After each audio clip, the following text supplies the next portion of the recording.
ಯೇಸು ಕ್ರಿಸ್ತರ ನಾಮದಲ್ಲಿ ನಿಮ್ಮೆಲ್ಲರಿಗೆ ನನ್ನ ಹೃದಯಪೂರ್ವಕದಿಂದ ವಂದನೆಗಳನ್ನು ತಿಳಿಸ್ತಾ ಇದ್ದೇನೆ.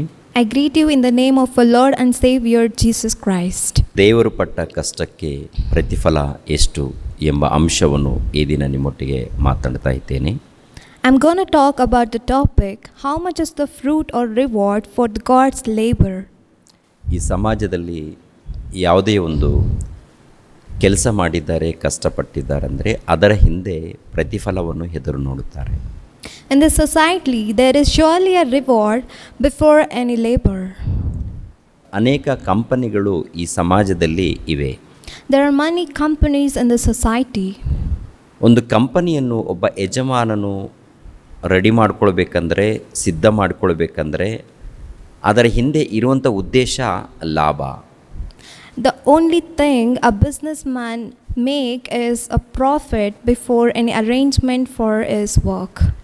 ಲಾಭದಗೋಸ್ಕರ ಕಂಪನಿಗಳನ್ನು ಓಪನ್ ಮಾಡ್ಕೊಳ್ತಾರೆ. For the sake of profit, a businessman will work hard.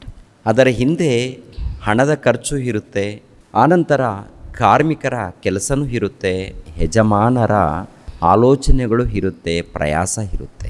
There will be many hard work and budget fixed and even the labor before the business or the work. ಚಿಕ್ಕ company ಆಗಿರ್ಬೋದು, ದೊಡ್ಡ company ಆಗಿರ್ಬೋದು, ಇಲ್ಲ ಚಿಕ್ಕ ವ್ಯಾಪಾರ ಆಗಿರ್ಬೋದು, ದೊಡ್ಡ ವ್ಯಾಪಾರ ಆಗಿರ್ಬೋದು, ಉದ್ದೇಶ ಒಂದೇ, ಅದರ ಹಿಂದೆ ಲಾಭ ಬರಬೇಕು ಅಂತ.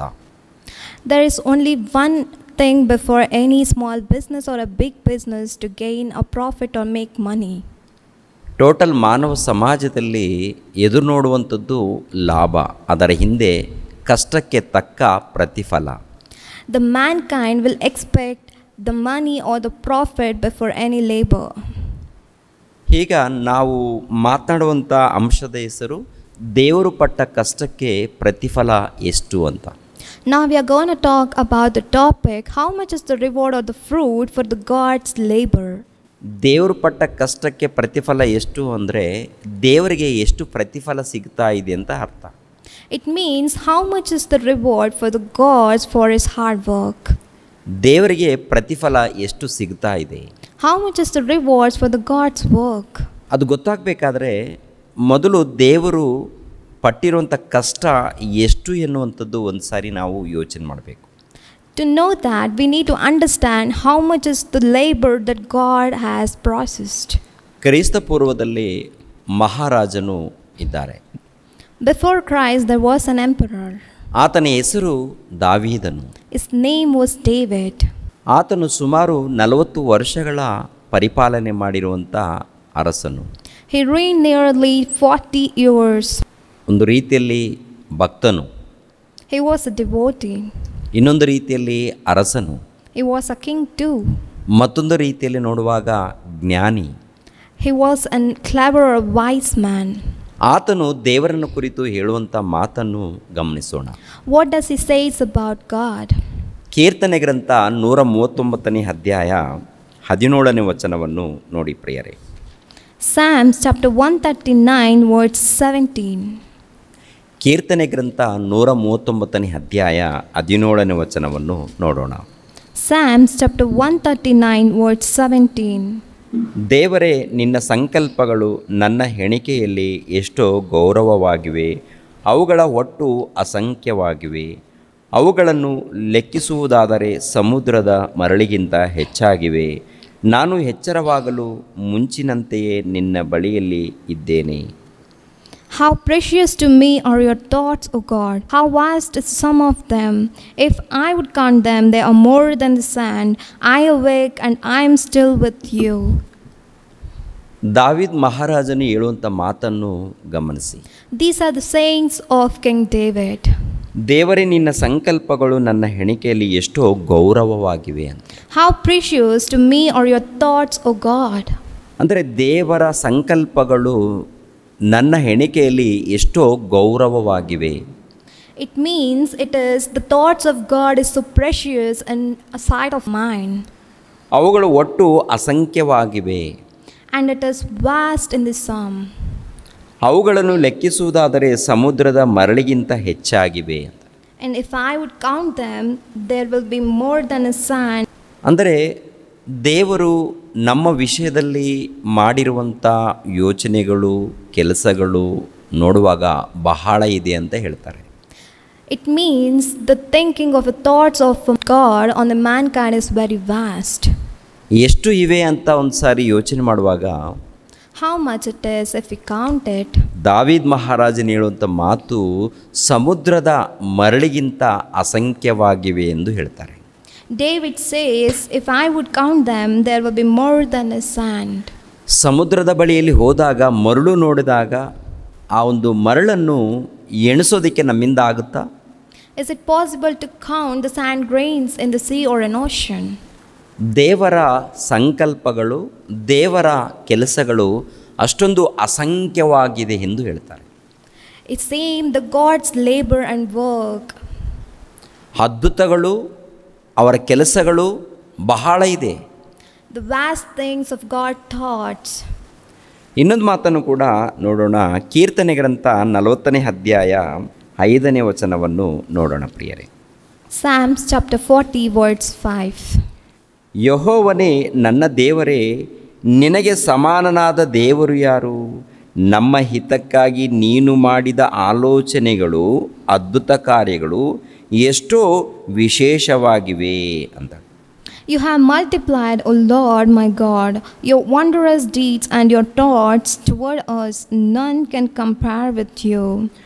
ಅವುಗಳನ್ನು ವಿವರಿಸಿ ಹೇಳೋಣವೆಂದರೆ ಅಸಾಧ್ಯವೂ ಅವು ಅಸಂಖ್ಯಾತವಾಗಿವೆ. I will proclaim and tell of them, yet there are more than can to be told. ಗಮನಿಸಿರಿ ಪ್ರಿಯರಾದ ದೇವರ ಮಕ್ಕಳಿರ. Listen carefully, people of God. ಯೆಹೋವನೇ ನನ್ನ ದೇವರೇ, ನಿನಗೆ ಸಮಾನನಾದ ದೇವರು ಯಾರು? ನಮ್ಮ ಹಿತಕ್ಕಾಗಿ ನೀನು ಮಾಡಿದ ಆಲೋಚನೆಗಳು, ಅದ್ಭುತ ಕಾರ್ಯಗಳು ಎಷ್ಟೋ ವಿಶೇಷವಾಗಿವೆ ಅಂತ. O Lord, none can compare with you, and his deeds and wonderful deeds, it is immeasurable.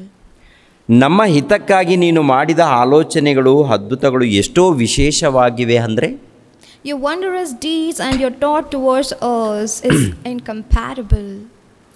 ನಮ್ಮ ಹಿತಕ್ಕಾಗಿ ಅಂದರೆ ಭೂಮಿಯ ಮೇಲೆ ಇದ್ದಂಥ ಸರ್ವ ಮಾನವರ ಹಿತಕ್ಕಾಗಿ ದೇವರು ಮಾಡಿರುವಂಥ ಆಲೋಚನೆಗಳು, ಅದ್ಭುತ ಕಾರ್ಯಗಳು ವಿಶೇಷವಾಗಿವೆ ಅಂತೆ.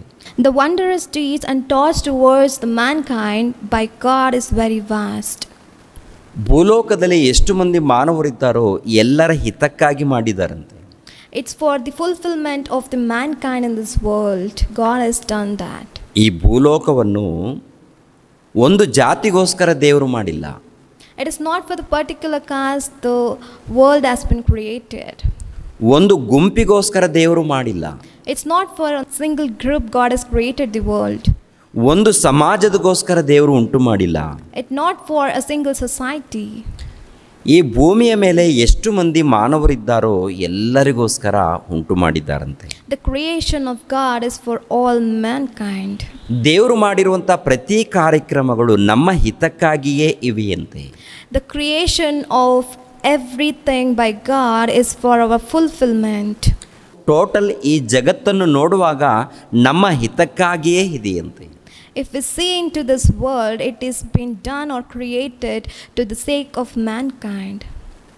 ಒಂದ್ಸಾರಿ ಈ ಜಗತ್ತನ್ನು ನೋಡಿ ಆಲೋಚನೆ ಮಾಡಿ. Look at the world once and please think. ಆಕಾಶವನ್ನು ನೋಡಿ. Look at the sky. ಆಕಾಶದಲ್ಲಿ ಕೆಳಗಡೆ ಇರುವಂಥ ನಕ್ಷತ್ರಗಳನ್ನು ಗಮನಿಸಿ. Look at the stars. ಸೂರ್ಯನನ್ನು ಗಮನಿಸಿರಿ, ಚಂದ್ರನನ್ನು ಗಮನಿಸಿರಿ, ಹಾಗೂ ಗ್ರಹಗಳನ್ನು ಕೂಡ ಗಮನಿಸಿರಿ. Look at the sun, moon and the planets. ಇವೆಲ್ಲವನ್ನು ಪರಿಶೋಧನೆ ಮಾಡುವಾಗ ಯಾರ ಹಿತಕ್ಕಾಗಿ ಇವೆ? It's for whose sake it's been all created and designed. ಸೂರ್ಯನು ದೇವರಿಗೆ ಬೇಕಾಗಿದೆಯಾ? Does God needs a sun? ಚಂದ್ರನು ದೇವರಿಗೆ ಬೇಕಾಗಿದೆಯಾ? Does God needs a moon? ನಕ್ಷತ್ರಗಳು ದೇವರಿಗೆ ಬೇಕಾ? Does God needs a stars? ಆಕಾಶ ದೇವರಿಗೆ ಬೇಕಾಗಿದೆಯಾ? Does God require a sky? ಆಕಾಶ ಆಗಿರ್ಬೋದು, ಸೂರ್ಯ ಚಂದ್ರ ನಕ್ಷತ್ರಗಳು ಆಗಿರ್ಬೋದು ದೇವರಿಗೆ ಬೇಕಾಗಿಲ್ಲ. Neither the sky nor the moon or the planets is required for God. ಹೋಗ್ಲಿ, ಭೂಮಿ ಏನಾದರೂ ದೇವರಿಗೆ ಬೇಕಾ? Does the earth is required by God? ಭೂಮಿಯಲ್ಲಿರುವಂಥ ಹಣ್ಣುಗಳು ಹಂಪಲುಗಳು ದೇವರಿಗೆ ಏನಾದರೂ ಬೇಕಾ? Do God need the fruits and veggies of this world? ದೇವರಿಗೆ ಈ ಭೂಮಿಯಲ್ಲಿ ಹಣ್ಣುಗಳು, ಹಂಪಲಗಳು, ಇಲ್ಲ ಗಿಡಗಳು, ಮರಗಳು, ಪ್ರಾಣಿಗಳು ಯಾವುದು ಕೂಡ ಬೇಕಾಗಿಲ್ಲ ದೇವರಿಗೆ. God does not need a single fruit or a plants from this world. ಆಕಾಶ ಬೇಕಾಗಿಲ್ಲ, ಸೂರ್ಯನೂ ಬೇಕಾಗಿಲ್ಲ, ಚಂದ್ರನೂ ಬೇಕಾಗಿಲ್ಲ, ನಕ್ಷತ್ರಗಳು ಬೇಕಾಗಿಲ್ಲ. He neither needs a sky or a sun or moon or a star. ದೇವರಿಗೆ ಮಾನವರಾಗಿರುವಂಥ ನಾವು ಆತನಿಗೆ ಬೇಕು. But God needs a mankind. ಮಾನವರಾಗಿರುವಂಥ ನಾವು ಆತನಿಗೆ ಬೇಕಾ? Does a mankind is required by God? ಎಫೆಸದವರಿಗೆ ಬರೆದ ಪತ್ರಕ್ಕೆ 1ನೇ ಅಧ್ಯಾಯ 4ನೇ ವಚನದಿಂದ 6ನೇ ವಚನದವರೆಗೆ ನೋಡೋಣ ಪ್ರಿಯರೇ. Ephesians chapter 1 verse 4 to 6. ಹೇಗೆಂದರೆ ನಾವು ಪ್ರೀತಿಯಲ್ಲಿ ನಡೆದು ಆತನ ಸನ್ನಿಧಿಯಲ್ಲಿ ಪರಿಶುದ್ಧರು, ದೋಷವಿಲ್ಲದವರು ಆಗಿರಬೇಕೆಂದು ನಮ್ಮನ್ನು ಜಗದುತ್ಪತ್ತಿಗೆ ಮುಂಚೆ ಕ್ರಿಸ್ತನಲ್ಲಿ ಆರಿಸಿಕೊಂಡನು. ಆತನು ತನ್ನ ಕೃಪೆಯನ್ನು ಪ್ರತ್ಯಾಗಿಗೆ ತರಬೇಕೆಂದು ನಮ್ಮನ್ನು ಯೇಸು ಕ್ರಿಸ್ತನ ಮೂಲಕ ತನ್ನ ಪುತ್ರರಾಗಿ ಸ್ವೀಕರಿಸುವುದಕ್ಕೆ ದಯಾಪೂರ್ವಕವಾದ ತನ್ನ ಚಿತ್ತಾನುಸಾರವಾಗಿ ಮೊದಲೇ ಸಂಕಲ್ಪ ಮಾಡಿದನು. Even as He chose us in Him before the foundation of the world, that we should be holy and blameless before Him. In love He predestined us for adoption to Himself as sons through Jesus Christ, according to the purpose of His will. ಈ ವಚನದಲ್ಲಿ ಆಲೋಚನೆ ಮಾಡುವಾಗ ಜಗತ್ತು ಉಂಟಾಗಲಾರ್ದ ಮೊದಲೇ ಅನೇಕ ಮಂದಿ ಮಕ್ಕಳು ಬೇಕು ಎಂದು ಕೋರಿಕೊಂಡಿದ್ದಾರೆ, ಆನಂತರ ಆರಿಸಿಕೊಂಡಿದ್ದಾರಂತೆ. If we look into this world, God has chosen each and every one before the foundation of this world. ಜಗತ್ತುಂಟಾಗಲಾರ್ದ ಮೊದಲೇ ನಮ್ಮನ್ನು ಆರಿಸಿಕೊಂಡಿದ್ದಾರಂತೆ. Before the worlds were created, God chose us. ಇನ್ನೊಂದು ಮಾತು ಕಾಣುತ್ತೆ, ನಮ್ಮನ್ನು ಯೇಸು ಕ್ರಿಸ್ತರ ಮೂಲಕ ಸ್ವೀಕರಿಸಬೇಕು ಎಂಬುವಂಥ ಆಲೋಚನೆಯಲ್ಲಿ ಇದ್ದಾರೆ ಪ್ರಿಯರೇ. He has adopted each and every one of us through Jesus Christ. ನಮ್ಮನ್ನು ಜಗತ್ತು ಉಂಟಾಗಲಾರ್ದ ಮೊದಲೇ ಆರಿಸಿಕೊಂಡಿದ್ದಾರೆ ಎನ್ನುವಂಥದ್ದು ಕಾಣುತ್ತೆ. We can look into that. God has chosen us before the foundation of the world, and also ಆನಂತರ ಯೇಸು ಕ್ರಿಸ್ತರ ಮೂಲಕ ನಮ್ಮನ್ನು ಸ್ವೀಕರಿಸಬೇಕು ಎಂಬುವಂಥ ಮಾತನ್ನು ಕಾಣುತ್ತೆ. and we can also see we are adopted for Himself as sons through Jesus Christ. ಪ್ರತಿಯೊಬ್ಬರು ಕೂಡ ಈ ವಚನವನ್ನು ಓದಿ ಗಮನಿಸ್ರಿ. Please listen carefully, everyone. ಜಗತ್ತುಂಟಾಗಲಾರ್ದ ಮೊದಲು ನಮ್ಮನ್ನು ಆರಿಸಿಕೊಂಡಿದ್ದಾನಂದರೆ ನಾವು ಎಲ್ಲಿದ್ದೀವಿ? Where were we while He was choosing us before the foundation of this world? ನಾವು ತರಕಾರಿಯನ್ನು ಕೊಂಡುಕೊಳ್ಳುವಾಗ ಹೋಗಿ ಆರಿಸಿಕೊಳ್ತೀವಿ. We will choose something while selecting vegetables. ಬಹಳ ಇರುತ್ತೆ, ಅದರಲ್ಲಿ ನಮಗೆ ಎಷ್ಟು ಬೇಕೋ ಒಳ್ಳೆಯದನ್ನು ಆರಿಸಿಕೊಳ್ತೀವಿ. There will be many a lot, but we will choose each and everything. ಅದೇ ಪ್ರಕಾರ ಬಟ್ಟೆ ಅಂಗಡಿಗೆ ಹೋದಾಗ ವಸ್ತ್ರಗಳು ನಮಗೆ ಇಷ್ಟವಾದಂಥ ವಸ್ತ್ರಗಳನ್ನು ಆರಿಸಿಕೊಳ್ತೀವಿ. Even while we purchase some clothes, we will decide or choose something which fit us. ಅಲ್ಲಿ ಇವೇ ನೋಡಿ ಆರಿಸ್ಕೊಳ್ತಾ ಇದ್ದೀವಿ. And we are choosing something out of many. ಆದರೆ ಜಗತ್ತುಂಟಾಗಲಾರ್ದ ಮೊದಲೇ ನಮ್ಮನ್ನು ಆರಿಸಿಕೊಂಡಿದ್ದಾರಂದರೆ ನಾವು ಎಲ್ಲಿದ್ದೀವಿ? Where were we since the foundation of this world were created while God chose us? ನಾವು ದೇವರಲ್ಲೇ ಇದ್ದೀವಿ ಪ್ರಿಯರೇ. We were in God. ದೇವರಲ್ಲೇ ಇದ್ದಂಥ ನಮ್ಮನ್ನು ದೇವರು ನೋಡಿ ಆರಿಸಿಕೊಂಡಿದ್ದಾರಂತೆ. We were in God while God chose us. ಅಂದರೆ ಈ ಭೂಮಿ ಆಕಾಶ ಇಲ್ಲದೆ ಇರುವಾಗ, ಹುಟ್ಟದೆ ಇರುವಾಗ ನಮ್ಮನ್ನು ದೇವರು ಆರಿಸಿಕೊಂಡಿದ್ದಾರಂತೆ. Well, anything was not been created, since then God has chosen us. ಅನೇಕ ಮಂದಿ ಮಕ್ಕಳು ಬೇಕು ಎಂದು. He has wished for many human mankind. ಆ ಮಕ್ಕಳು ಪರಿಶುದ್ಧರಾಗಿ, ನೀತಿವಂತರಾಗಿ, ಭಕ್ತರಾಗಿ ಕಾಣಬೇಕು ಎಂದು. And we should live holy and blameless before Him. ಆ ಮಕ್ಕಳು ನೀತಿವಂತರಾಗಿ ಜೀವಿಸಬೇಕು ಎಂದು. And we should live righteous life. ದೇವರು ಜಗತ್ತುಂಟಾಗಲಾರ್ದ ಮೊದಲೇ ಈ ಒಂದು ಸಂಕಲ್ಪವನ್ನು ಮಾಡಿದ್ದಾರೆ. God has been accomplished His wish before the foundation of this world. ಪ್ರಿಯರಾದ ದೇವರ ಮಕ್ಕಳಿರ, ಸೂರ್ಯನು ಇಲ್ಲದ ದಿನಗಳಲ್ಲಿ ಸೂರ್ಯನನ್ನು, ಚಂದ್ರನು ಇಲ್ಲದ ದಿನಗಳಲ್ಲಿ ಚಂದ್ರನನ್ನು, ಭೂಮಿ ಇಲ್ಲದ ದಿನಗಳಲ್ಲಿ ಭೂಮಿಯನ್ನು, ಇವೆಲ್ಲವನ್ನು ಕೂಡ ಉಂಟು ಮಾಡಬೇಕು ಎಂಬುವಂಥ ಸಂಕಲ್ಪವಾಗಿದೆ. And His will was to create something out of nothing, even the sun or the stars and the planets. ಈ ಜಗತ್ತಿನಲ್ಲಿ ಪ್ರತಿ ಪದಾರ್ಥಗಳನ್ನು, ಪ್ರತಿ ಗಿಡಗಳನ್ನು, ಪ್ರತಿ ಮರಗಳನ್ನು, ಪ್ರತಿ ಕಲ್ಲನ್ನು, ಪ್ರತಿ ವಸ್ತುಗಳನ್ನು ನೋಡುವಾಗ ದೇವರ ಕೆಲಸ ಕಾಣುತ್ತೀರಿ. In each and every matter, a plant or an animal, there is a work of God behind it. ಪ್ರತಿಯೊಂದರಲ್ಲಿ ನೋಡುವಾಗ ಅದ್ಭುತ ಕಾಣುತ್ತೀರಿ. There is a miraculous deeds, a wondrous work of God. ಪ್ರತಿ ಒಂದರಲ್ಲಿ ನೋಡಿದ್ರೆ ಅದ್ಭುತ ಕಾಣುತ್ತಾ? There is wondrous work before any creation. ಹೌದು. Yes. ಆದರೆ ನೋಡುವಂಥ ವಿಧಾನ ನಮಗೆ ಅರ್ಥ ಆಗಬೇಕು. But the angle which we describe should be understood. ಒಂದು ಹೂವಿನ ಗಿಡದ ಬಳಿಯಲ್ಲಿ ಹೋಗಿ ನಿಂತುಕೊಂಡು ಅಲ್ಲಿ ಆಲೋಚನೆ ಮಾಡಬೇಕು. Like if you see any plant, we'll have to think about it. ಇದು ಎಷ್ಟು ಅದ್ಭುತವಾದಂಥ ಈ ಹೂವು, ಈ ಕಲರು, ಈ ಒಂದು ವಾಸನೆ ಆಗಿರ್ಬೋದು, ಇವೆಲ್ಲ ನೋಡುವಾಗ ಆಲೋಚನೆ ಮಾಡಬೇಕು. It is very much beautiful for our eyes and very much fragrant to our smell also. ಎಲ್ಲ ಗಿಡಗಳನ್ನು ನೋಡಿ ಆಲೋಚನೆ ಮಾಡಬೇಕು ಪ್ರಿಯರೇ. We'll have to think before anything of the creation. ಈ ಭೂಮಿ ಮಣ್ಣು. It's only a mud.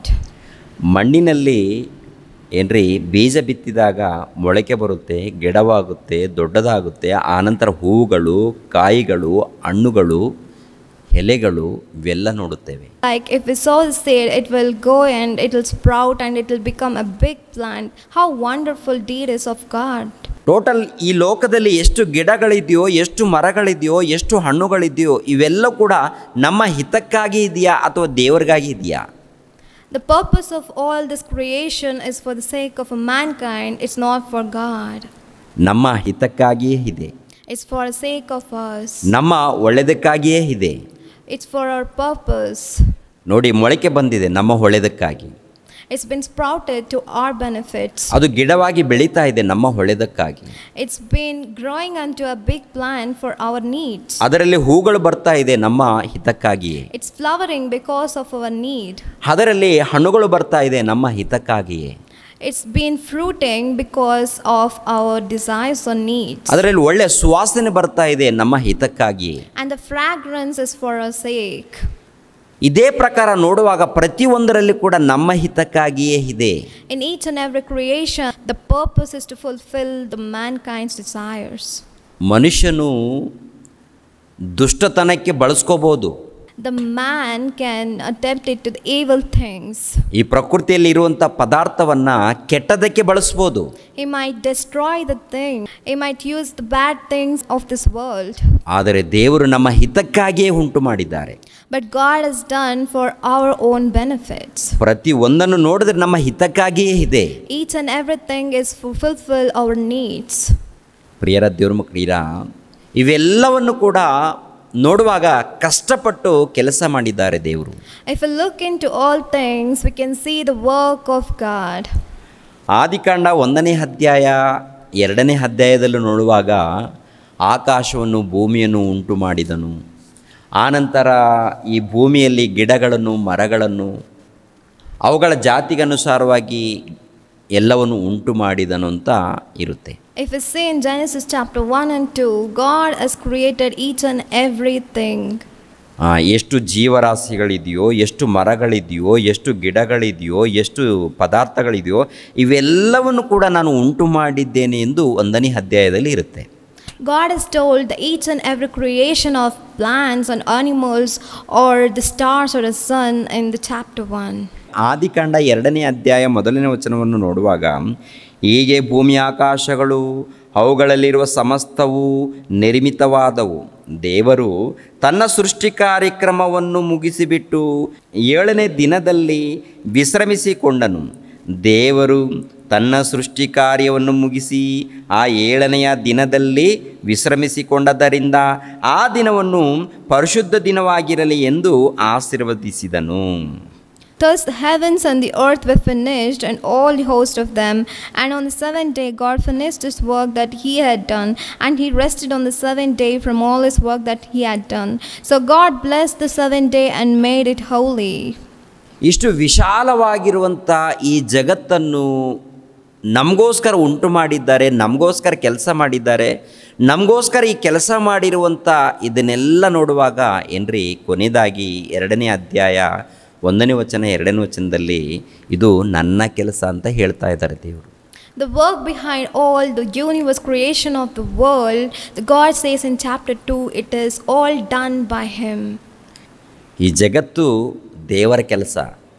The creation of this world is the work of God. ಈ ಜಗತ್ತಿನಲ್ಲಿ ಇರುವಂತಹ ಪ್ರತಿ ಪದಾರ್ಥ ದೇವರ ಮೂಲಕ ಉಂಟಾಗಿದೆ. It's been designed by God, each and every single creatures. ಈ ಜಗತ್ತಿನ ಹಿಂದೆ ದೇವರ ಕಷ್ಟ ಇದೆ. There is something behind the creation, the God's work. ದೇವರ ಕೆಲಸ ಇದೆ. There's the work of God before and foundation of this world. ದೇವರು ಕಷ್ಟಪಟ್ಟು ಕೆಲಸ ಮಾಡಿದಾರಲ್ವಾ, ಹಾಗಾದರೆ ದೇವರಿಗೆ ಏನು ಬೇಕು? What does God need for His labor? ದೇವರಿಗೆ ಪ್ರತಿಫಲ ಏನು ಬೇಕು? What is the reward for God's work? ದೇವರಿಗೆ ನಾವು ಬೇಕು. He wants us. ಸಿನಿಮಾಗಳನ್ನು ತೆಗೆದಂಥ ಯಜಮಾನರಿಗೆ ಲಾಭ ಬೇಕು. The owner of the movie needs a money or a profit. Company ಯಜಮಾನರಿಗೆ ಲಾಭ ಬೇಕು. The company owner needs a turnovers. ದೇವರಿಗೆ ನಾವು ಬೇಕು. But God needs us. ದೇವರಿಗೆ ನಾವು ಯಾವ ಥರ ಇರಬೇಕು? How does God want us to be? ದೇವರು ನಮ್ಮನ್ನು ಕೋರಿಕೊಂಡಿದ್ದನಲ್ಲ, ನಾವು ಯಾವ ರೀತಿ ಇರಬೇಕು? How does God wants us to be in this world? ಯಾವ ರೀತಿ ಇದ್ದರೆ ದೇವರಿಗೆ ಇಷ್ಟವಾಗುತ್ತೆ? Like what things the God fulfills by His desire? ಯೋಹಾನನು ಬರೆದ ಸುವಾರ್ತೆ 15ನೇ ಅಧ್ಯಾಯ 8ನೇ ವಚನವನ್ನು ನೋಡಿ ಪ್ರಿಯರೇ. ಯೋಹಾನನು ಬರೆದ ಸುವಾರ್ತೆ 15ನೇ ಅಧ್ಯಾಯ 8ನೇ ವಚನವನ್ನು. John chapter 15 verse 8. ನೀವು ಬಹಳ ಫಲ ಕೊಡುವುದರಿಂದಲೇ ನನ್ನ ತಂದೆಗೆ ಮಹಿಮೆ ಉಂಟಾಗುವುದು. By this my Father is glorified that you bear much fruit. ಮತ್ತು ನನ್ನ ಶಿಷ್ಯರಾಗುವಿರಿ. And so prove to be my disciples. ನೀವು ಬಹಳ ಫಲ ಕೊಡುವುದರಿಂದಲೇ ನನ್ನ ತಂದೆಗೆ ಮಹಿಮೆ ಉಂಟಾಗುತ್ತೆ ಎಂದು ಯೇಸು ಪ್ರಭು ಹೇಳುವಂಥ ಮಾತು.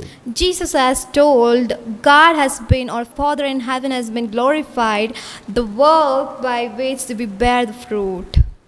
ದೇವರು ಇಷ್ಟಪಡುವಂಥ ರೀತಿಯಲ್ಲಿ ಫಲ ಕೊಟ್ಟರೆ ಯೇಸು ಕ್ರಿಸ್ತರಿಗೆ ಶಿಷ್ಯರಾಗ್ತೀವಂತೆ.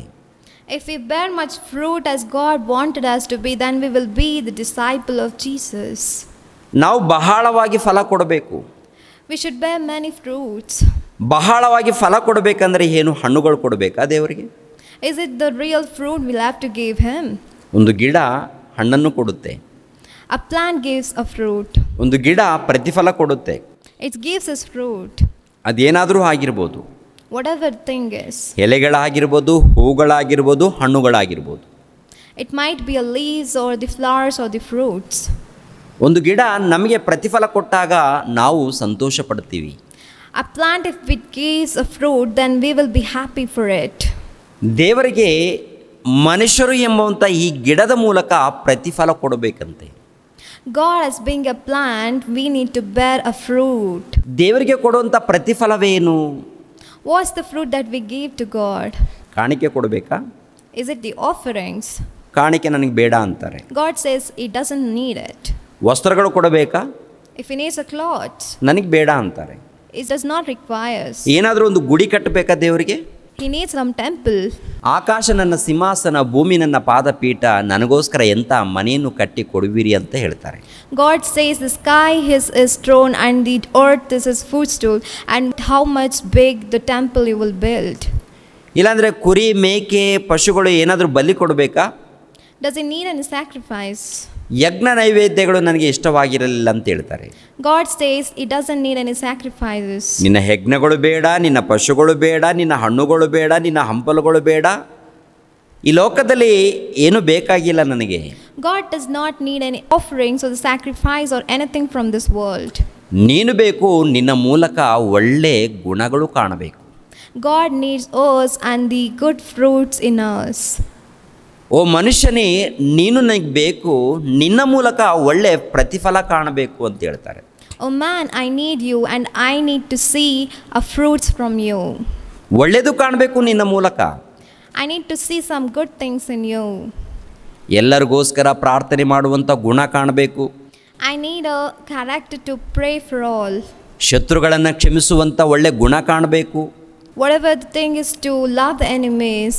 ಒಳ್ಳೆ ಕೆಲಸವನ್ನು ನೀನು ಮಾಡುವವನಾಗಿ ಕಾಣಬೇಕು. To do good things.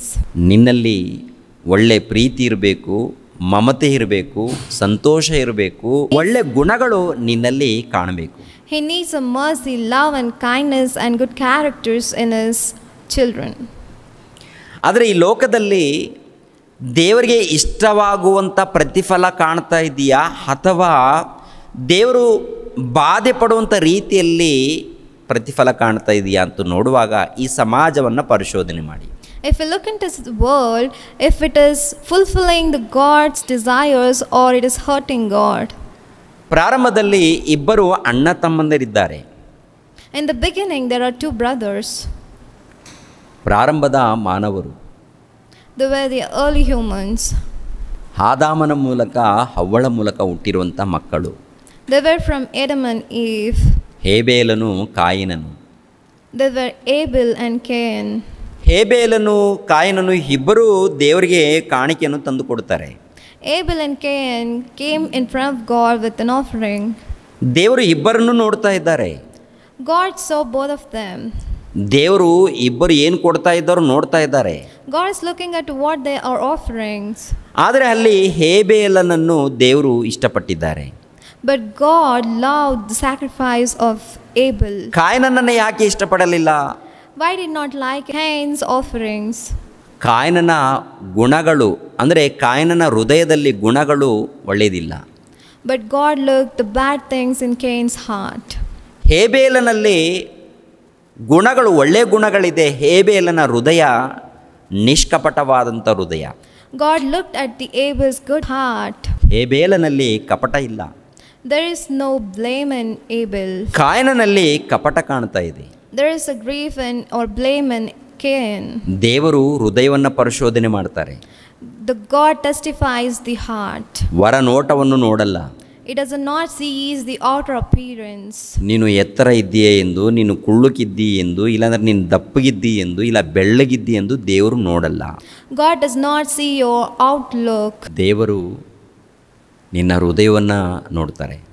God looks into this heart. ನಿನ್ನ ಹೃದಯವನ್ನು ನೋಡಿ ಒಂದು ವೇಳೆ ಹೃದಯದಲ್ಲಿ ಗರ್ವ ಇಲ್ಲ ದ್ವೇಷ, ಅಸೂಯೆ, ಇಲ್ಲಾಂದರೆ ಹೊಟ್ಟೆ ಕಿಚ್ಚು ಇಂಥದ್ದೇನಾದರೂ ತುಂಬಿಕೊಂಡಾಗ ನಿನ್ನನ್ನು ಹಗೆ ಮಾಡ್ತಾರೆ. God hates when he sees something grief or hate, something like arrogance in your heart. ನಿನ್ನ ಹೃದಯದಲ್ಲಿ ದ್ವೇಷ, ಹಗೆ, ಇಲ್ಲಾಂದರೆ ಹೊಟ್ಟೆ ಕಿಚ್ಚು, ಇಲ್ಲಾಂದರೆ ಏನಾದರೂ ಕೆಟ್ಟದ್ದನ್ನು ತುಂಬಿಕೊಂಡು ದೇವರಿಗೆ ನಾನು ಹಣ್ಣು ಕೊಡ್ತೀನಿ, ಇಲ್ಲ ಪ್ರಾರ್ಥನೆ ಮಾಡ್ತೀನಿ, ಇಲ್ಲಿ ದೇವ್ರನ್ನ ಘನಪಡಿಸ್ತೀನಿ ಅಂದರೆ ಅಂಥ ಪ್ರಾರ್ಥನೆಗಳು, ಅಂಥ ವಿಜ್ಞಾಪನೆಗಳು ದೇವರು ಮೆಚ್ಚೋದಿಲ್ಲ. God does not like the things from the bad heart. ಅಂಥವರು ದೇವರಿಗೆ ಪ್ರಾರ್ಥನೆ ಮಾಡಿದಾಗ, ಇಲ್ಲ ಯಜ್ಞ ನೈವೇದ್ಯಗಳನ್ನು ಕೊಟ್ಟಾಗ, ಇಲ್ಲಾಂದರೆ ಸ್ತುತಿ ಮಾಡಿದಾಗ ದೇವ್ರು ಕೇಳಲ್ಲ. God will not listen to their prayers. ದೇವರಿಗೆ ಬೇಕಾದದ್ದು ಒಳ್ಳೆ ಮನಸ್ಸುಳ್ಳ ಮನುಷ್ಯರು ಬೇಕು. God needs a good-hearted humans. ದೇವರನ್ನು ಹೃದಯಪೂರ್ವಕ ಅಂಗೀಕರಿಸಬೇಕು. We need to receive God with our whole heart. ಯೇಸು ಕ್ರಿಸ್ತರನ್ನು ಲೋಕ ರಕ್ಷಕನೆಂದು ಒಪ್ಪಿಕೊಳ್ಳಬೇಕು. We need to testify that God or the Jesus Christ is a savior to this world. ಯೇಸು ಕ್ರಿಸ್ತರನ್ನು ದೈವ ಕುಮಾರನೆಂದು ಒಪ್ಪಿಕೊಂಡಿರಬೇಕು. We need to agree that Jesus is the Son of God. ಪವಿತ್ರಾತ್ಮ ದೇವರನ್ನು ಒಪ್ಪಿಕೊಂಡಿರಬೇಕು. We need to receive Holy Spirit. ಯಥಾರ್ಥ ಹೃದಯದಿಂದ ಅಂಗೀಕರಿಸಬೇಕು. We need to receive in wholehearted. ಆ ದೇವರನ್ನ ನಂಬಿಕೊಂಡ್ರೆ ಈ ಲೋಕದಲ್ಲಿ ಏನೋ ನಮಗೆ ಸಿಗುತ್ತೆ ಅಂತ ನಂಬಿದ್ರೂ ಮೋಸ ಹೋಗ್ತೀವಿ. It's not for materialistic thing we are believing in God. ಯೇಸು ಕ್ರಿಸ್ತರನ್ನು ನಂಬಿಕೊಂಡ್ರೆ ನಮ್ಮ ಸಮಸ್ಯೆಗಳು ಪರಿಹಾರ ಆಗುತ್ತೆ ಅಂತ ನಂಬಿಕೊಂಡ್ರೆ ನಾವು ಮೋಸ ಹೋಗ್ತೀವಿ. If we think and believe that God will do miracles, and if we expect something from God, then God does not like that faith. ದೇವರನ್ನು ಯಥಾರ್ಥವಾಗಿ ತಿಳ್ಕೊಳ್ಬೇಕು. We need to receive God from the pure ಆ heart. ದೇವರು ನಮ್ಮ ಎತ್ತ ತಂದೆ ಎಂದು ಒಪ್ಪಿಕೊಳ್ಳಬೇಕು. Because He is the Father. ಯೇಸು ಪ್ರಭು ಸ್ವಂತ ರಕ್ಷಕನು ಎಂದು ಅಂಗೀಕರಿಸಬೇಕು. We need to receive Jesus Christ as our self-savior. ಕಷ್ಟ ಇರ್ಬೋದು, ದುಃಖ ಇರ್ಬೋದು, ಸಂತೋಷ ಇರ್ಬೋದು, ಏನೇ ಇರ್ಬೋದು, whatever might be the situation, sorrow or something, the bad situations. ಈ ಜೀವಿತ ಕಾಲದಲ್ಲಿ ಏನೇ ಇರಬಹುದು, In this life, whatever may it be, ದೇವರನ್ನು ಯಥಾರ್ಥ ಹೃದಯದಿಂದ ಅಂಗೀಕರಿಸಬೇಕು. we need to receive God wholeheartedly. ನೋಹಾನನ ಕಾಲದಲ್ಲಿ ದೇವರಿಗೆ ಎಷ್ಟು ಮಂದಿ ಪ್ರತಿಫಲ ಕೊಟ್ಟೋರಿದ್ದಾರೆ? In the period of Noah, how many people did give the fruits to God? ದೇವರಿಗೆ ಪ್ರತಿಫಲ ಅಂದರೆ ಮನುಷ್ಯರು ಭಕ್ತಿಯಿಂದ ನಡೆಯುವಂಥದ್ದು. The only reward of God is when people walking in good righteous life. ನೋಹನ ಕಾಲದಲ್ಲಿ ಎಷ್ಟು ಮಂದಿ ಇದ್ದಾರೆ? How many people are there in Noah's period? ಪೇತ್ರನು ಬರೆದ ಮೊದಲನೇ ಪತ್ರಿಕೆ 3ನೇ ಅಧ್ಯಾಯ 19ನೇ ವಚನವನ್ನು ನೋಡಿ ಪ್ರಿಯರೇ. 1 Peter chapter 3 verse 19. ಇದಲ್ಲದೆ ಆತನು ಆತ್ಮರೂಪನಾಗಿ ಸೆರೆಯಲ್ಲಿದ್ದ ಆತ್ಮಗಳ ಬಳಿಗೆ, ಅಂದರೆ ಪೂರ್ವಕಾಲದಲ್ಲಿ ನೋಹಾನು ನಾವೆಯನ್ನು ಕಟ್ಟುತ್ತಿರಲು ದೇವರು ದೀರ್ಘ ಶಾಂತಿಯಿಂದ ಕಾದಿದ್ದಾಗ ಆತನಿಗೆ ಅವಿಧೇಯರಾಗಿದ್ದವರ ಬಳಿಗೆ ಹೋಗಿ ಸುವಾರ್ತೆಯನ್ನು ಸಾರಿದನು. ಆ ನಾವೆಯೊಳಗೆ ಕೆಲವರು, ಅಂದರೆ 8 ಜನರು ಸೇರಿ ನೀರಿನ ಮೂಲಕ ರಕ್ಷಣೆ ಹೊಂದಿದರು. In which he went and proclaimed to the spirits in prison, because they formerly did not obey when God's patience awaited in the days of Noah, while the ark was being prepared, in which a few, the 8 persons, were brought safely through water. ಆ ಕಾಲದಲ್ಲಿ ನೋಹಾನನಿಗೆ ದರ್ಶನ ಬಂದಿದೆ. In those days, God spoke to Noah. ನೋಹಾನನೇ, ನೀನು ಒಂದು ನಾವೆಯನ್ನು ಕಟ್ಟಿಕೋ. Noah, build an ark. ನೋಹಾನನೇ, ನೀನು ಒಂದು ನಾವೆಯನ್ನು ಕಟ್ಟಬೇಕು. Noah, you need to build an ark. ಯಾಕೆ ದೇವರೇ? Why God? ಈ ಸಮಾಜದಲ್ಲಿ ಪಾಪ ತುಂಬಿಕೊಂಡಿದೆ. There is a sin in this society. ಎಲ್ಲ ಮಾನವರು ಕೆಟ್ಟೋಗಿದ್ದಾರೆ. Every single human are ruined. ನೀನು ಮಾತ್ರ ನೀತಿವಂತನಾಗಿ ಕಾಣ್ತಾ ಇದ್ದೀಯಾ? I can see the righteous man as you. ನೀನು ಒಳ್ಳೆಯವನಾಗಿ ಕಾಣ್ತಾ ಇದ್ದೀಯಾ? You are the only good person. ನಾನು ಮೆಚ್ಚುವ ರೀತಿಯಲ್ಲಿ ಕಾಣ್ತಾ ಇದ್ದೀಯಾ? You are good in my sight. ಆದ್ದರಿಂದ ನೋಹಾನೇ, ನೀನು ನಾವೆಯನ್ನು ಕಟ್ಟಿಕೋ. So Noah built an ark. ಆ ನಾವೆಯಲ್ಲಿ ನೀನು, ನಿನ್ನ ಕುಟುಂಬದವರು, ಅದೇ ರೀತಿಯಲ್ಲಿ ಪ್ರಾಣಿಗಳನ್ನು, ಪಕ್ಷಿಗಳನ್ನು ನಾನು ಸೇರಿಸ್ತೀನಿ. Go inside Noah with your family, then I'll make all the animals to come in it. ನಿನ್ನ ಮಾತನ್ನು ಯಾರು ಕೇಳ್ತಾರೋ ಅವರನ್ನು ಕೂಡ ಈ ನಾವೆಯಲ್ಲಿ ಸೇರಿಸ್ಕೋ. Make them inside whoever obeys your words. ಹೀಗೆ ಎಲ್ಲರಿಗೆ ಸುವಾರ್ತೆ ಮಾಡು. Do spread these words. ಎಲ್ಲರಿಗೂ ತಿಳಿಸು. Spread all over the society. ದೇವರು ನೀರಿನ ಮೂಲಕ ನಾಶ ಮಾಡ್ತಾ ಇದ್ದಾನೆ ಎಂದು. God is going to destroy the world by water. ಯಾಕೆ ಅಂತ ಕೇಳಿದ್ರೆ ಜನರ ಮಧ್ಯದಲ್ಲಿ ದುಷ್ಟತು ತುಂಬಿಕೊಂಡಿದೆ ಅಂತ ಹೇಳು. Because there's evil deeds in among the people. ಕೆಟ್ಟತನವು ತುಂಬಿಕೊಂಡಿದೆ ಅಂತ ಹೇಳು. There is evil deeds inside the humans. ಈ ಸಮಾಜ ಕೆಟ್ಟೋಗಿದೆ ಅಂತ ಹೇಳು. The society has been ruined. ನಿಮಗೆ ಒಂದು ವೇಳೆ ರಕ್ಷಣೆ ಬೇಕು ಅಂದರೆ ಈ ನಾವೆಲ್ಲೇ ಬರಬೇಕು ಅಂತ ಹೇಳು. If you need a salvation, then you need to come inside the ark, you say. ಪ್ರಿಯರಾದ ದೇವರ ಮಕ್ಕಳಿರ, ನೋಹಾನನ ಮೂಲಕ ಏನ್ರಿ ಅಲ್ಲಿರುವಂಥ ಪ್ರಜೆಗಳಿಗೆ ತಿಳಿಸಿರುವಂಥ ಸಂಗತಿಗಳು. God spoke from Noah to the people in this period. ಯಾರಾದರೂ ಬದಲಾವಣೆ ಹೊಂದಿದ್ದಾರಾ? Any transition happened in the society? ಇಲ್ಲ ಪ್ರಿಯರೇ. There was none. ದೇವರ ದೃಷ್ಟಿಯಲ್ಲಿ ಒಬ್ಬನು ನೀತಿವಂತನು ಕಾಣ್ತಾ ಇದ್ದಾನೆ, ಆತನ ಜೊತೆಗೆ ಅವರ ಕುಟುಂಬದವರು. There is only one righteous person, that is Noah, in front of God. ಆ ಸಮಾಜದಲ್ಲಿ ನೋಡುವಾಗ ಎಲ್ಲರೂ ಕೆಟ್ಟೋಗಿದ್ದಾರೆ. The whole mankind were destroyed. ಪ್ರತಿ ಮನುಷ್ಯರ ಮೂಲಕ ಒಳ್ಳೆ ಪ್ರತಿಫಲ ನೋಡಬೇಕು. In each and every man there should be a good fruit in front of God. ಆತ್ಮಿಕವಾದಂಥ ಪ್ರತಿಫಲ ಕಾಣಬೇಕು. The spiritual fruits in every single person. ಆದರೆ ಆ ಮನುಷ್ಯರಲ್ಲಿ ಕೆಟ್ಟತನವು ತುಂಬಿಕೊಂಡಿದೆ. But there is an evil thing in among the people. ಅದಕ್ಕೆ ಅವರೆಲ್ಲರನ್ನು ಕೂಡ ನೀರಿನ ಮೂಲಕ, ಜಲಪ್ರಳಯದ ಮೂಲಕ ನಾಶ ಮಾಡಿದ್ದಾನೆ.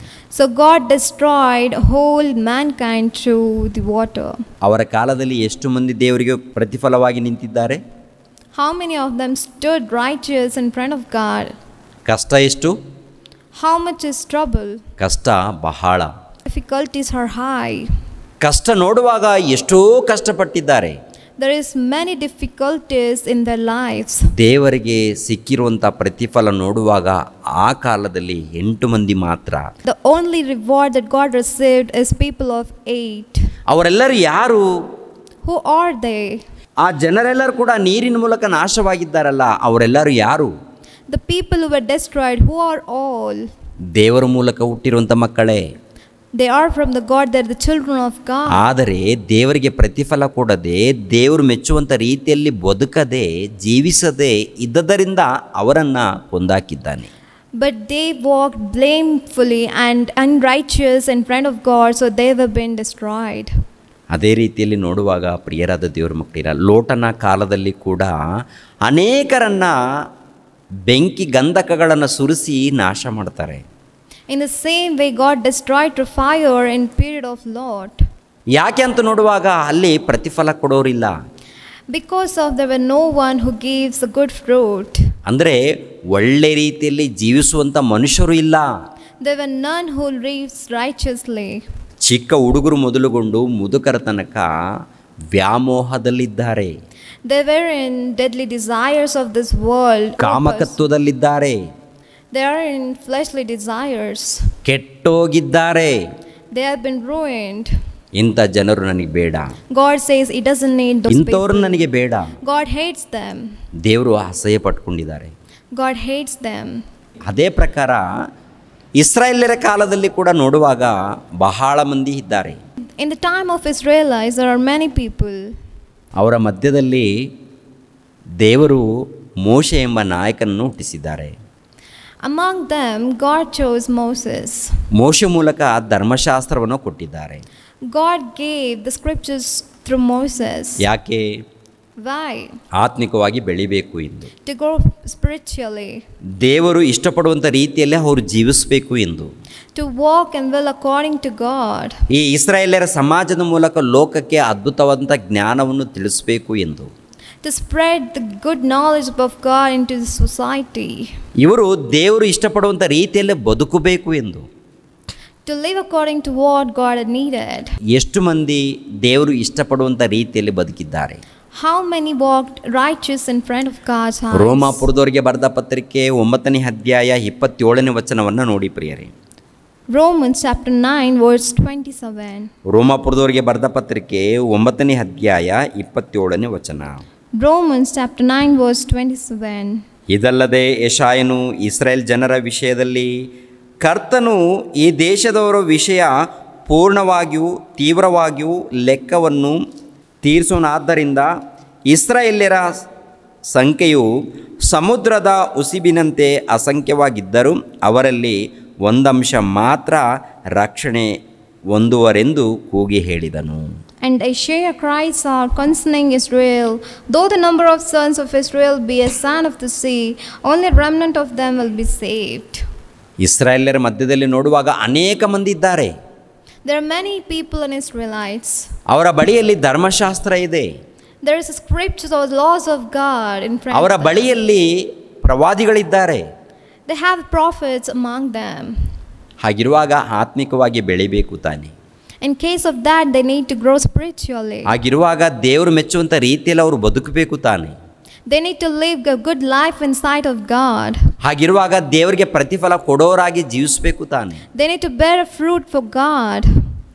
ಆದರೆ ಅವರಲ್ಲಿ ಸ್ವಲ್ಪ ಮಂದಿ ಮಾತ್ರ ದೇವರು ಮೆಚ್ಚುವಂಥ ರೀತಿಯಲ್ಲಿ ಬದುಕಿದ್ದಾರಂತೆ. But there were only few who walked righteous in front of God. ಅವ್ರ ಮೂಲಕ ಪ್ರತಿಫಲ ಬಂದಿದ್ದು ಎಷ್ಟೊಂದು ನೋಡುವಾಗ ಸ್ವಲ್ಪ. Only there are few fruits among them. ಅವರ ಬಳಿಯಲ್ಲಿ ಮಾಡಿರುವಂಥ ಕಾರ್ಯಕ್ರಮಗಳು ನೋಡುವಾಗ ಅನೇಕ. But there are many miraculous deeds of God among them. ಈ ಲೋಕ ನೋಡುವಾಗಲೇ ಅದ್ಭುತ ರೀ. If you look into this world, it's a miracle.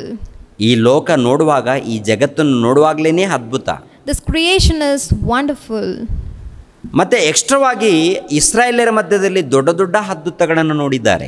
And God has performed many miraculous wonderful works among Israelites. ಅನೇಕ ಅದ್ಭುತಗಳು. Many miracles.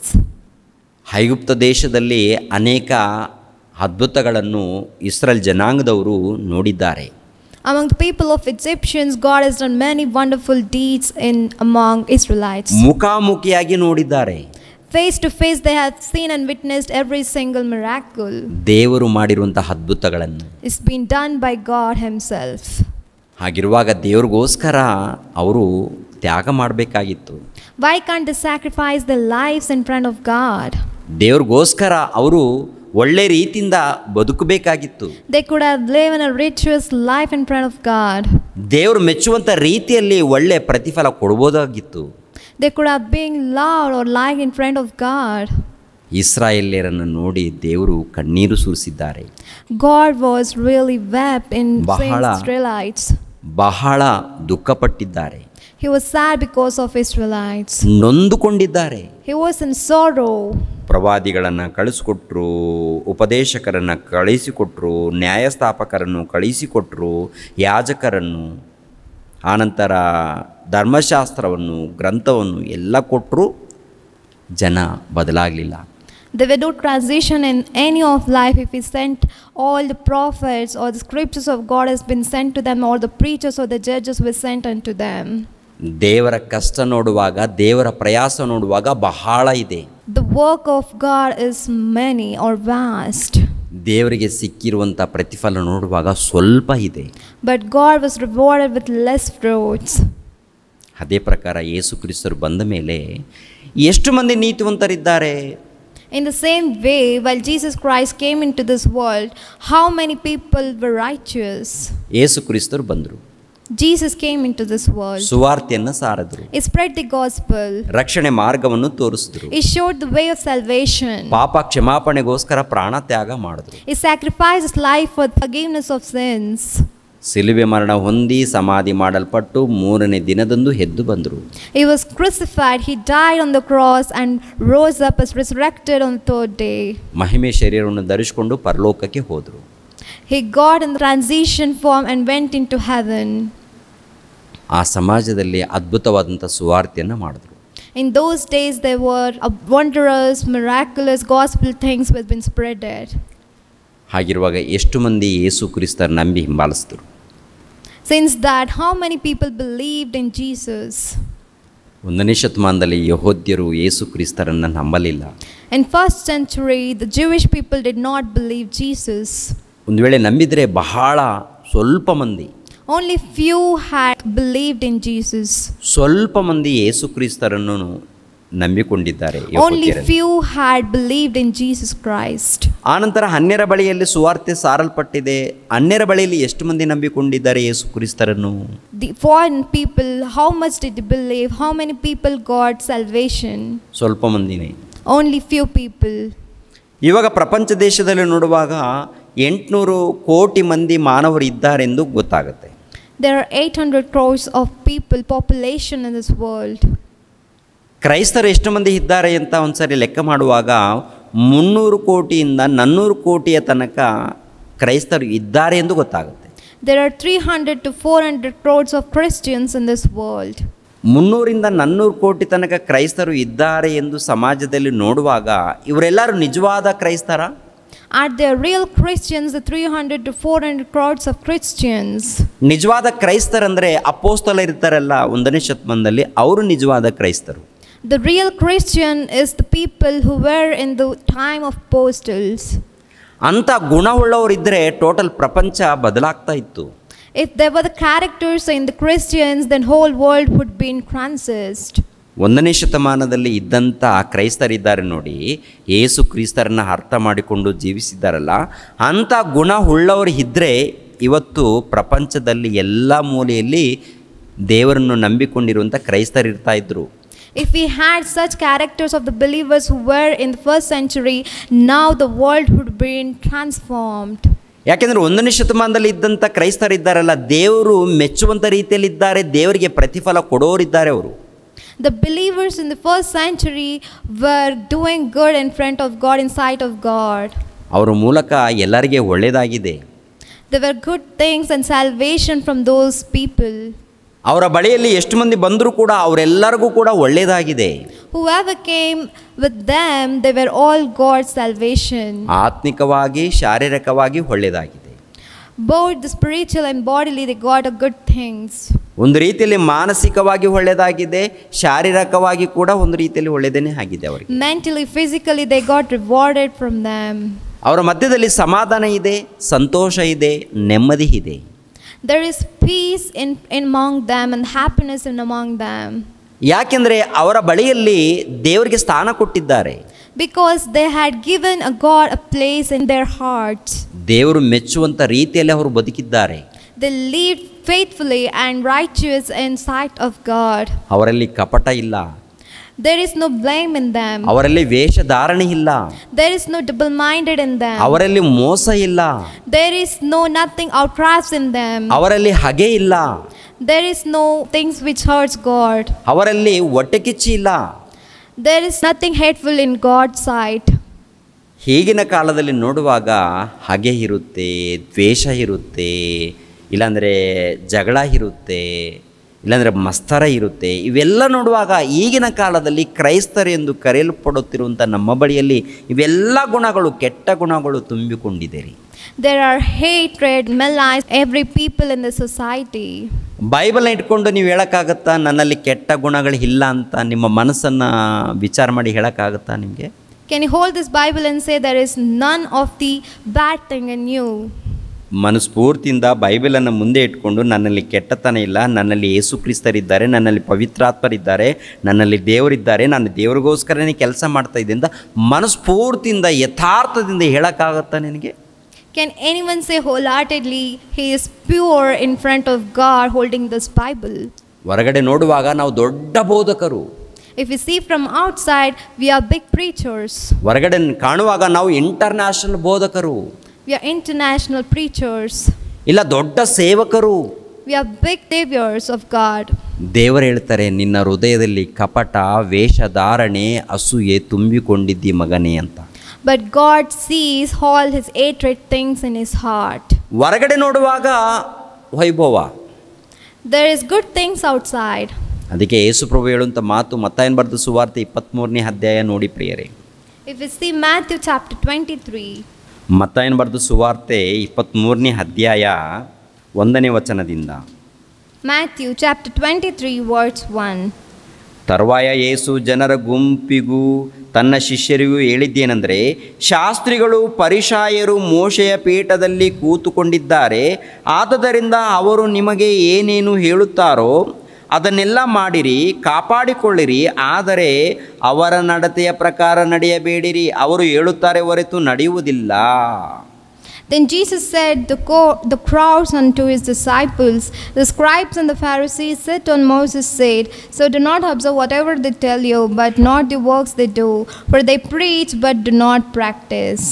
ಒಂದು ಕಾಲದಲ್ಲಿ ಪರಿಸಾಯರು, ಯಾಜಕರು, ಮಹಾಯಾಜಕರು ಇದ್ದಾರೆ. ಇವರೆಲ್ಲರೂ ಕೂಡ ಸೇವಕರು, ಇವರೆಲ್ಲರೂ ಸಮಾಜಕ್ಕೆ ಉಪದೇಶ ಕೊಡೋರು. ಆದರೆ ಹೇಳೋರು ಮಾತ್ರ ಏನ್ರಿ ದೇವರಿಗೆ ಒಳಪಡೋರಲ್ವಂತೆ. They were the scribes and the Pharisees in the period of Jesus. They were all only the preachers, but by the practice they were not doing single thing. ಈಗಿನ ಕಾಲದಲ್ಲಿ ಕೂಡ ಎಲ್ಲರೂ ಹೇಳೋರಿದ್ದಾರೆ. There are many speakers in this world. ಎಲ್ಲರೂ ಬೋಧನೆ ಮಾಡೋರಿದ್ದಾರೆ. They will all teach the good things. ಆದರೆ ಪಾಲಿಸೋರು ಇಲ್ಲ ಅಂತ ಹೇಳ್ತಾರೆ. But they does not obey them. ಆತ್ಮೀಯ ಸಹೋದರರೇ ಗಮನಿಸ್ರಿ. People of God, please listen. ಅವ್ರು ಹೇಳಿದ ಮಾತನ್ನು ಕೇಳಿ, ಆದರೆ ಅವರ ಹಾಗೆ ನಡ್ಕೊಳ್ಬೇಡ್ರಿ ಅಂತ ಹೇಳ್ತಾರೆ ಪ್ರಭು. But listen to them, but not walk like them. ಅವರು ವೇಷಧಾರಿಗಳು. The people, they will not give the good fruits, but they are the outwardly appearance, they will give the good things. ಅವರ ಹೃದಯದಲ್ಲಿ ಕಪಟ ತುಂಬಿಕೊಂಡಿದೆ.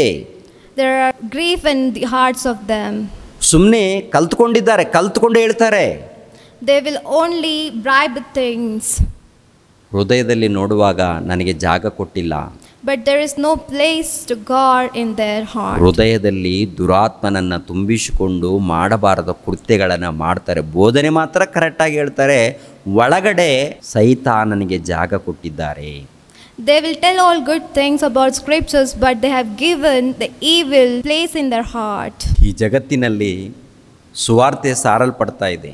There is being spreading of gospel in this world. ಸತ್ಯವಾದ ಸುವಾರ್ತೆ ಒಂದು ಕಡೆ ಸಾರಲ್ಪಡ್ತಾ ಇದೆ, ಭಿನ್ನವಾದ ಸುವಾರ್ತೆನೂ ಸಾರಲ್ಪಡ್ತಾ ಇದೆ.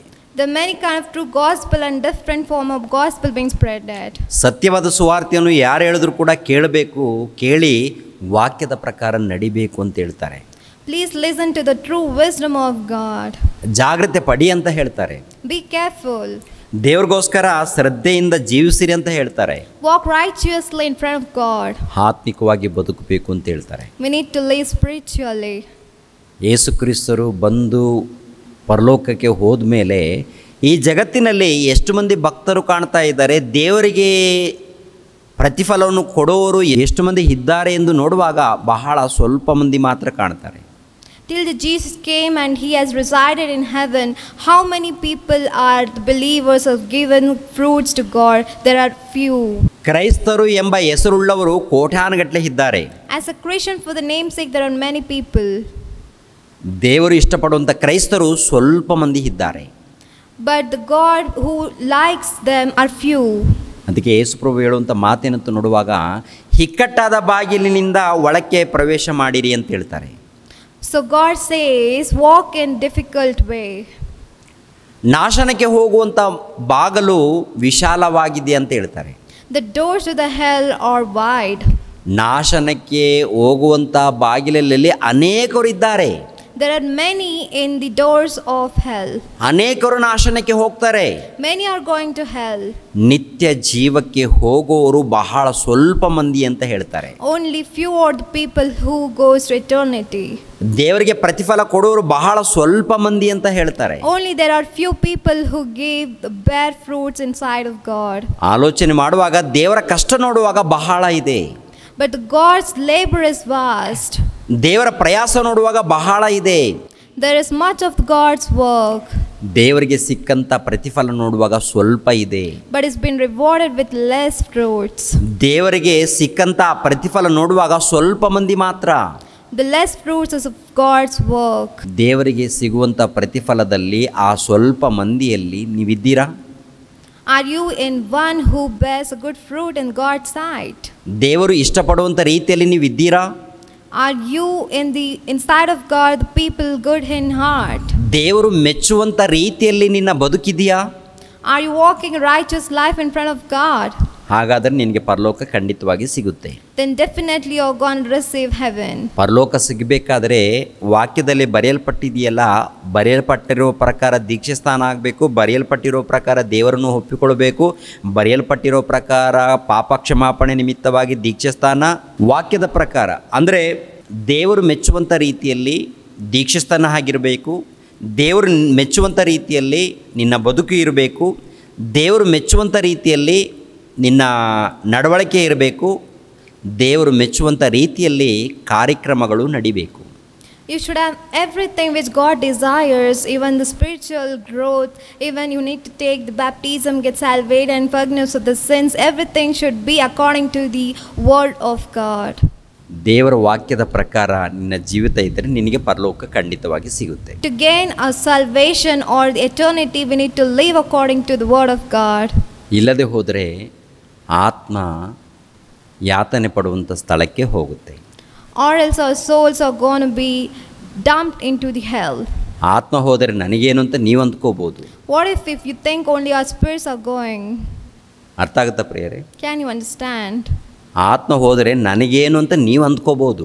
If you think what is for me if my soul is going to be put into hell. ಆತ್ಮ ಅಂದ್ರೇನೆ ನೀವು. The spirit itself is you. ಆತ್ಮ ಅಂದ್ರೇನೆ ನೀವು. The spirit itself is you. ಆತ್ಮ ಅಂದ್ರೇನೆ ಮನುಷ್ಯರು. The spirit is mankind who are here. ಆತ್ಮ ಎಂಬ ಈ ಮನುಷ್ಯರಿಗೆ ದೇವರು ದೇಹವನ್ನು ಕೊಟ್ಟಿದ್ದಾರೆ. Being a spirit as you, God has given you a body. ಈ ದೇಹ ಮಣ್ಪಾಲಾಗುತ್ತೆ. The body goes to the dust. ಆತ್ಮ ದೇವರ ಹತೋಟಿಗೆ ಹೋಗುತ್ತೆ. But our spirit goes into God's control. ನಿನ್ನನ್ನು ಎಲ್ಲಿಗೆ ಕಳಿಸ್ಬೇಕು ಎಂದು ದೇವರು ಸಿದ್ಧನಾಗ್ತಾನೆ. God will decide where to put you. ವಾಕ್ಯದ ಪ್ರಕಾರ ನೀನು ಬದುಕಿದ್ರೆ ನಿನಗೆ ಪರಲೋಕ ಸಿಗುತ್ತೆ. ಪರಲೋಕವನ್ನು ಪಡ್ಕೊಳ್ಳೋದಕ್ಕೆ ಪರದೇಶಿಗೆ ಹೋಗ್ತೀವಿ. God will give you salvation if you obey His word to the paradise. ಇಷ್ಟ ಬಂದ ಹಾಗೆ ನಡ್ಕೊಂಡ್ರೆ ನಿನ್ನನ್ನು ಬೆಂಕಿಯ ಕೊಂಡಕ್ಕೆ ಹಾಕ್ತಾರೆ. If you walk according to you, then you're going to be dumped into hell. ಪರಲೋಕವನ್ನು ಪಡ್ಕೊಳ್ಬೇಕಂದ್ರೂ ಇಲ್ಲ ಬೆಂಕಿಯ ಕೆರೆಗೆ ಹೋಗ್ಬೇಕಂದ್ರೂ ನಿನ್ನ ಕ್ರಿಯೆಗಳ ಮೂಲಕ ಇರುತ್ತೆ.